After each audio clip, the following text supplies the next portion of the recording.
Finally, Ashimedua Okonkwo, we want to get your views about the role the African diaspora can play to up the continent's developmental and otherwise. Thank you. I said that we are playing a big role already as Africans in diaspora. Hardly will you find anybody here in Europe that doesn't send money home. You see, most people will send money home to help their relatives with education, with feeding, basic amenities. So we are doing things. We are sending tons of money home, as you know, that we know. A lot of us would go back home anyway in the end, because there's a saying that when you go to the farm, you must always go home. And as an Igbo person, God forbid, but if one passes, you still have to go home. You can't be buried on the road.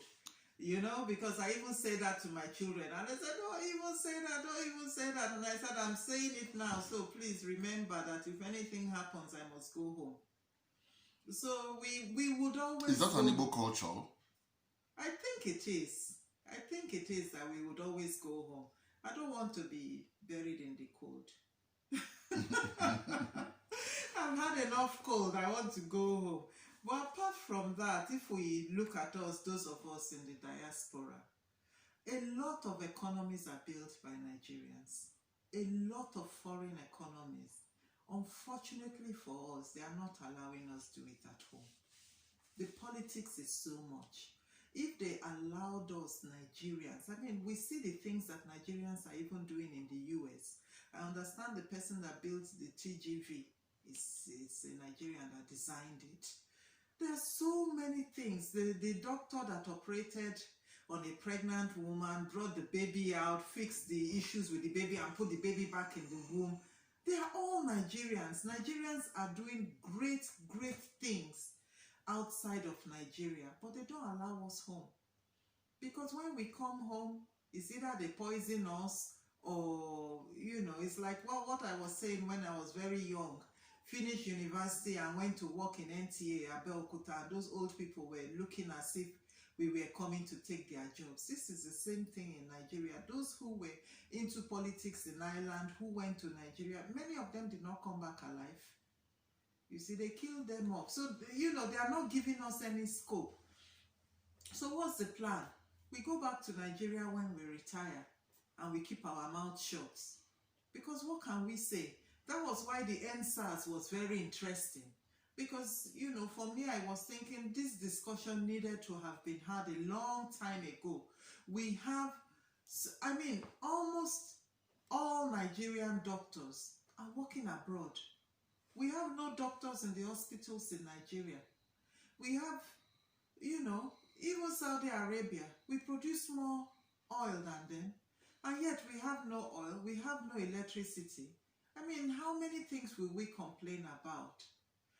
And yet, we have people who come from Nigeria. There's a politician here who owns a golf course here in Ireland. We've heard about that. Yes, who owns a golf course? What of the people at home, you see? So, you know, what are we going to do, those of us in diaspora? We build up the Europeans' country and go back home and keep quiet. What can we say? You see? Interesting. And what about Africans from the rest of the continent? East Africans, Southern African, they are still here. And I know that being a leader in this part of the world, you still have, you still meet them. They come to your chambers. What will you say they should do for their own countries too? But they are already doing. Every African, I think it's our culture to always look back and give to those at home. They are always doing, like South Africa is very nice, isn't it? The South African people, some of them stay here and decide that the suffering is too much. They go back to South Africa and they are able to do well. How many of us in Nigeria are going to say that the suffering is too much here and we go back to Nigeria? We can't.